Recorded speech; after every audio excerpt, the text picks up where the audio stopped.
what else type of terrain. Running through the bowels of the enemy towards freedom while singing Negro hymns as such that gave them fuel for the fight and a light in their soul for the dark night. That rhythm, it's embedded inside of me.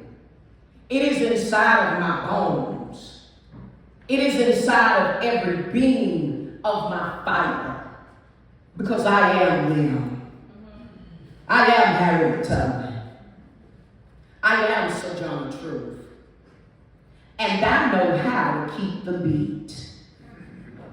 However, when my feet touched down to this town, the first welcoming face I saw after Brett Bursey was Modjeska Simkins, standing tall at the Grad building, home to South Carolina Progressive Network, as you see here today. I am the South Carolina project organizer of Jobs with Justice, and I am here to continue the legacy of Modjeska Simkins. After connecting with Brett, it wasn't long before he started to tell me of this amazing school that the South Carolina Progressive Network has hosted for the last 10 years. You see, my roots run deep throughout this state. As my 90-year-young grandmother, who has sat recently at the Grad building, she picked cotton down the road there in Lancaster and retired from the spring mills.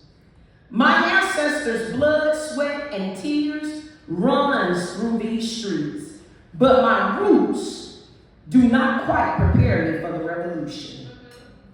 I am planning, like the knowledge I obtained from being a recent graduate of the Modjeska Simkins School. Dr. Green is one of the most amazing professors and presenters I have ever listened to. Usually, lectures are not the most animated nor entertaining, but Dr. Green, if you know what I mean, he made those 315 years of African slave trade sound as horrible as they really are, but I digress.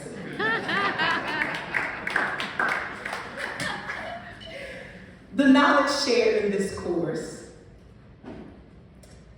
it isn't just a course that teaches some challenging history, but it is a course of this state's history.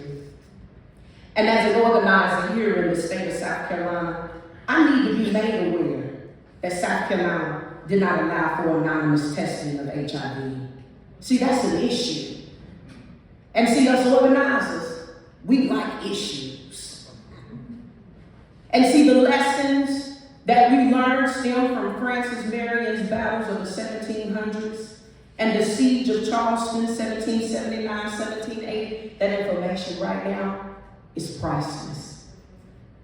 It's the state's rich history, and all made available through this amazing school, which is an amazing tool. Somebody say in this room, if I can hear you now, say knowledge is power. Knowledge is power. And power is what I'm building. I thank you for giving me some of my research hours back. During my studies, I also learned that Colleton County had the largest population of blacks where literacy was restricted and religious activity was suppressed. Now, y'all know how we feel about our Jesus.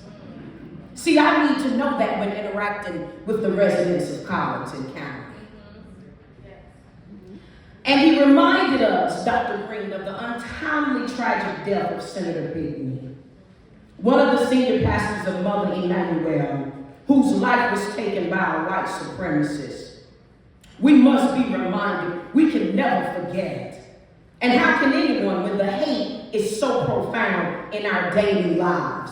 We are witnessing it at a very dangerous and alarming rate.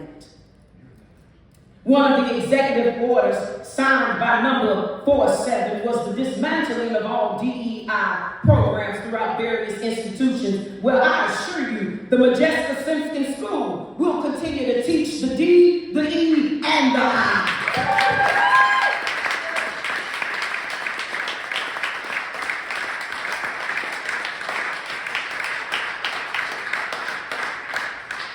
This school undoubtedly will not only have have to hold and carry the history of this state. But considering the state that we are currently in, the Modjeska Simkins School may have to hold the history of the South.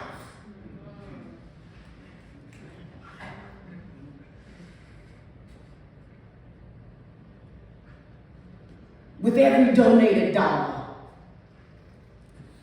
every funder opening their hearts and their resources to this amazing school, the chain around my neck loosens. With every inquisitive mind wanting to learn more about the place that they are about to set on fire through an organizing spirit, just as Dr. King, the chain around my neck loosens. What role will you play to help loosen this chain around my neck? The Modjeska Simkins School means more now than ever before. You all see the chains they are attempting to keep around our necks. With the opening of the Modjeska door, with every hand grabbing the doorknob of discussion, the chain around my neck loosens. The masses are suffocating. And the Modjeska Simkins School is the breath of air needed for the history of this state to remain alive and presented properly as well as accurately. Her life, her commitment to the fight for social, racial, and economic justice, it continues today. But the term collective action now takes on a whole new meaning. And it isn't just now about strategy. It is about survival. Thus, more importantly, now the Modjeska Simkins School must survive as well as thrive in order to continue to loosen this chain around my neck and the ignorance of the people throughout this state. Thank you so much.